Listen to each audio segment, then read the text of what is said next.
Assalamu alaikum dear students, how are you all? I hope you all will be fine. I am Kashif Abbasi. आज हम अपना chapter number 2 start करने जा रहे हैं जो कि वेक्टर के हवाले से है। आज के इस लेक्चर में हम वेक्टर की डेफिनेशन, वेक्टर की टाइप्स, वेक्टर को किस तरह रिप्रेजेंट किया जाता है, किस तरह लिखा जाता है और वेक्टर की एडिशन के बारे में डिस्कस करेंगे। लेक्चर स्टार्ट करने से पहले मैं चाहूँगा कि आप मेरे चैनल को सब्सक्राइब करें और लाइक करें, और अगर कोई बात आपको लेक्चर से मुतालिक समझ नहीं आती तो आप कमेंट के ज़रिए वो क्वेश्चन पूछ सकते हैं। तो हम स्टार्ट करते हैं अपना chapter number 2। Dear students, physical quantities हमारे पास डिफरेंट किस्म की होती हैं। जनरली हम दो किस्म की क्वांटिटीज़ को डिस्कस करते हैं, स्केलर एंड वेक्टर्स। इसके अलावा हमारे पास कांस्टेंट, रेशो, इसके अलावा आप आगे जाके अगली क्लासों में टेंसर पढ़ेंगे, ये भी एक फ़िज़िकल क्वांटिटी है। स्केलर और वेक्टर में क्या डिफरेंशिएट है? वो फिज़िकल क्वांटिटी जिनको हम मैग्नीट्यूड और यूनिट की मदद से डिफ़ाइन करें, यानी हमें अगर कोई इन्फॉर्मेशन देनी है किसी को और उस इन्फॉर्मेशन को हम दो चीज़ों की मदद से, एक नंबर और दूसरा उसका एक अप्रोप्रिएट यूनिट, इन दोनों की मदद से अगर हम डिफ़ाइन कर सकें, that is called scalar. Distance, speed, energy, power, time, pressure, volume, temperature, there are so many physical quantities which are scalar, which are specified by magnitude and unit।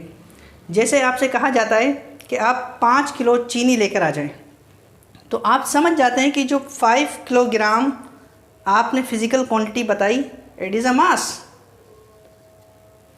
इसी तरह अगर आपसे कहा जाता है कि एक शख्स 4 किलोमीटर चलता है, उसके बाद 3 किलोमीटर, तो उसने कितना डिस्टेंस कवर किया?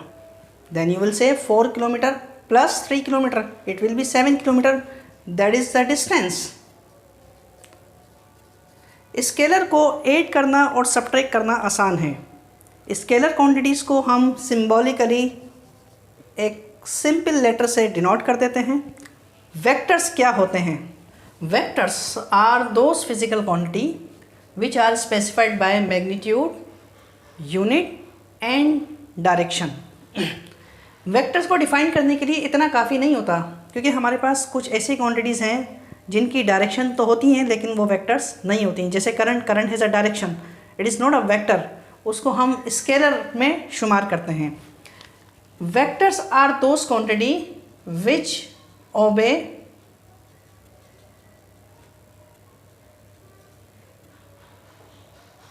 Addition laws. किसी भी फिज़िकल क्वांटिटी को वेक्टर होने के लिए ये ज़रूरी है कि वो वेक्टर के एडिशन लॉज को ओबे करें। जैसे displacement, velocity, acceleration, force, momentum, torque, ये हमारे पास वेक्टर क्वांटिटी हैं। इसके अलावा एंगुलर मोमेंटम, तमाम एंगुलर क्वांटिटीज़, इसके अलावा electric field, magnetic field and many more. Representation of a vector, vector को रिप्रेजेंट कैसे करते हैं?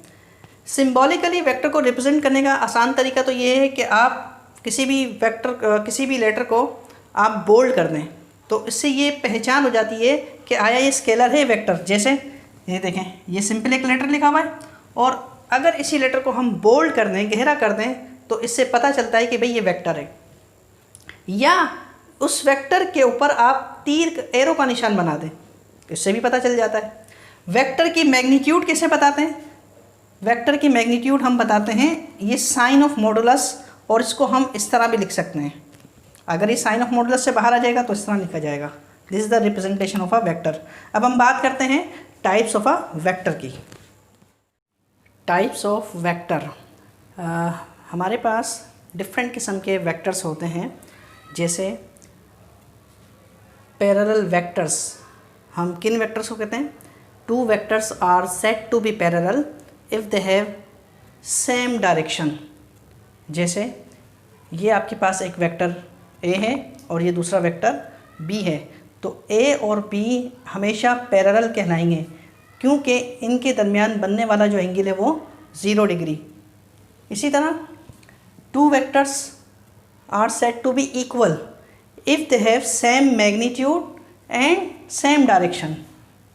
जैसे ये एक वेक्टर है जिसकी लेंथ 5 सेंटीमीटर, ये दूसरा वेक्टर जिसकी magnitude 5 centimetre, and both have the same direction.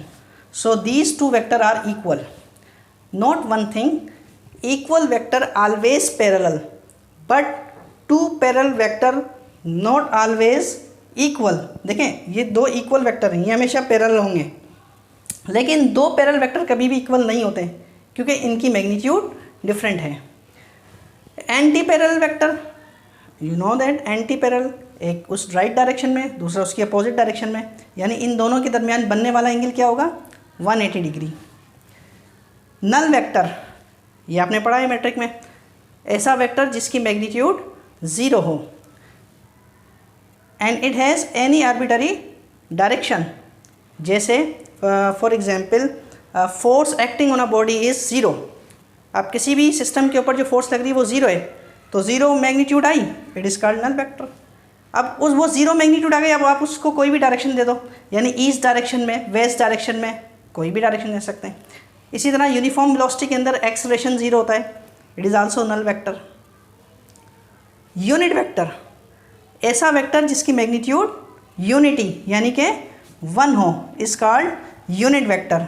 Unit vector को हम इस सिंबल से रिप्रेजेंट करते हैं, which is equal to vector A divided by its magnitude. Vector को रिप्रेजेंट करने का तरीका यह है, वेक्टर की मैग्नीट्यूड को हम इस तरह रिप्रेजेंट करते हैं. This is the magnitude of a vector. Okay. इसी तरह हमारे पास और मज़ीद फ्री वेक्टर, ऐसा वेक्टर जिसको हम स्पेस में अपनी मर्ज़ी से कहीं भी ड्रॉ कर लें, लेकिन इस बात का ख्याल रखना पड़ता है कि उसकी मैग्नीट्यूड और उसकी डायरेक्शन चेंज नहीं होनी चाहिए. फ्री वेक्टर जैसे हम addition of two vector by rectangular component method जब हम पढ़ते हैं तो हम एक्स कंपोनेंट को शिफ्ट कर देते हैं, पैरेलल शिफ्टिंग. इसी तरह वाई कंपोनेंट को हम एक्स के साथ ज्वाइन कर देते हैं, तो वहाँ पर हमारे पास ये काम आता है.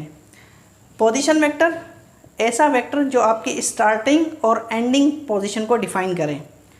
जैसे ये हमारे पास एक कार्टेशियन कोऑर्डिनेट सिस्टम है और मैंने ये 4 अलग अलग वेक्टर बनाए. अगर वेक्टर ए की बात करते हैं तो वेक्टर ए आपकी पोजीशन बता रहा है कि 3i + 4j, यानी एक्स एक्सिस पर ये 3 यूनिट दूरी पर है और वाई एक्सिस पर ये 4 यूनिट दूरी पर है. पोजीशन वेक्टर को हम डिफ़ाइन करते हैं xi + yj + zk. अगर हमारे पास एक्स वाई प्लेन है, सिंपली जैसे मैंने ये एग्जांपल दी हैं, अब एक्स वाई प्लेन के अंदर एक वेक्टर ए 3i + 4j, आपसे कहा जाता है इसको ड्रॉ करें, तो आप देखेंगे एक्स की वैल्यू 3 और वाई की वैल्यू 4, तो ये ओरिजिन कहलाता है 0,0, तो ये 0,0 है. अब यहाँ से हम x3 जाएंगे 1 2 3 और यहाँ से 4 1 2 3 4, तो ये 3 की लाइन में ये 4, ये पॉइंट मिल गया मुझे, तो ये 3i + 4j. इसी तरह 4i - 3j, यानी x की वैल्यू 3, y की वैल्यू -3, तो x की वैल्यू 3, यानी इस कोऑर्डिनेट सिस्टम में 1 2 और 3 एंड 4, ये 4 आ गया, और y की वैल्यू आपके पास -3, 1 2 एंड दिस इज़ 3. ठीक है, 4i - 3j, 4i - 3j. अब हम बात करते हैं graphical representation of a vector की.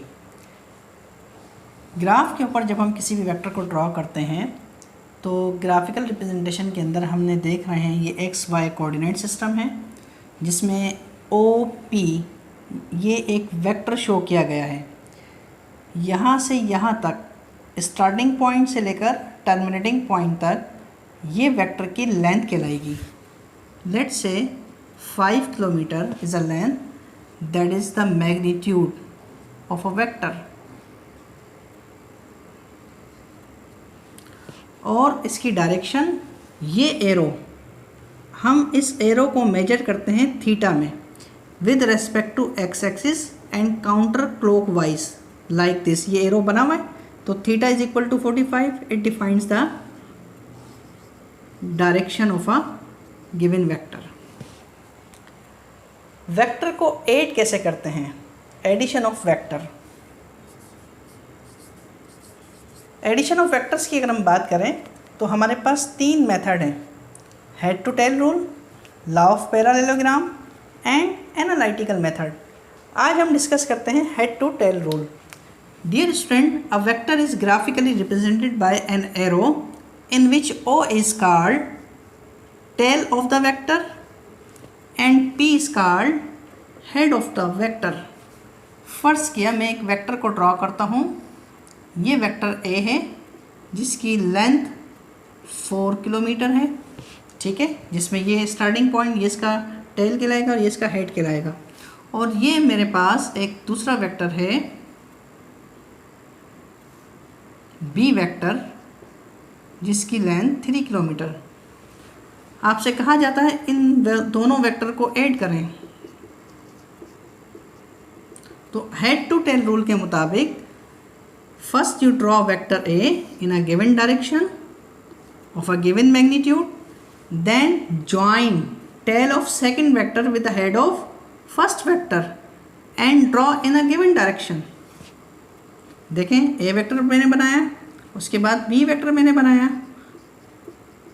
अब क्या करें, अब हम A और B का रिजल्टेंट मालूम करेंगे। हाउ, स्टार्टिंग पॉइंट जो आपने स्टार्ट किया था और ending point of last vector, तो इन दोनों को एक स्केल की मदद से आप ज्वाइन कर दें तो ये आपके पास A प्लस B आ जाएगा। अब सवाल ये है कि इस A प्लस B की हम लेंथ कैसे मालूम करें। तो dear student, A plus B की लेंथ मालूम करने का हमारे पास एक फार्मूला है जिसको हम लॉ ऑफ कोसाइन से याद रखते हैं। Resultant of vector is equal to A square plus B square plus 2AB cosine theta. अब हम इसमें पुट करें, A का मैग्नीट्यूड 4 का स्क्वायर 16, B का मैग्नीट्यूड 3 का स्क्वायर 9, 2, 4, 3, थीटा क्या है यहाँ पर। देखिए A और B, हम इन दोनों वेक्टर को जमा करें तो A और B के दरमियान जो एंगल है वो कितना नज़र आ रहा है आपको, 90 डिग्री। तो कोसाइन 90, कोस 90 की वैल्यू क्या होती है आपके पास 0, तो ये सब 0 बन जाएगा। तो ये आंसर हमारे पास क्या जाएगा, 16 + 9 25।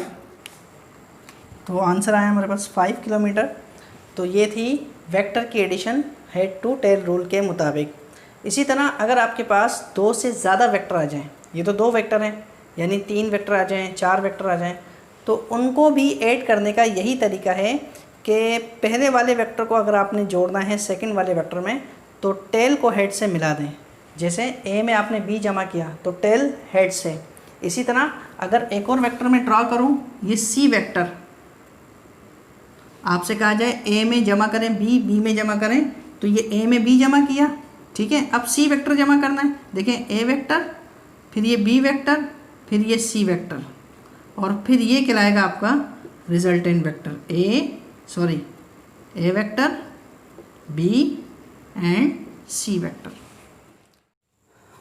लॉ ऑफ कोसाइन के बाद अब law of sine. Law of cosine is use to find the magnitude of resultant vector. अब हमने डायरेक्शन फाइंड आउट करनी है। फर्स्ट क्या, ये कोई भी 2 वेक्टर हैं A1 and A2, both are making some angle theta, और इन दोनों के दरमियान बनने वाला कोई एंगल थीटा है। लेट्स से ये एंगल इनका ये बनेगा, दैट इज़ थीटा, ठीक है। तो आपसे कहा जाता है कि जब इन दोनों वेक्टर को आपने ऐड किया तो ये रिजल्टेंट वेक्टर आपके पास आया, तो ये एंगल क्या होगा। तो इस एंगल को मालूम करने के लिए हमारे पास ये लॉ है जिसे हम लॉ ऑफ साइन कहते हैं।